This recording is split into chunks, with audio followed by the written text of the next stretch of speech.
Good morning mga kasama. Andito na naman po ako ngayon sa Lubao, Batangas.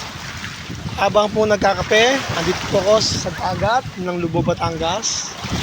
Napakaganda ng mga tanawin dito. Dito po, kape po tayo. Yan po ang aking anak na parang sirena na lagi niyang gusto yun nasa dagat. Yan po. Ito po ang Bilong Batangas. Napakaganda.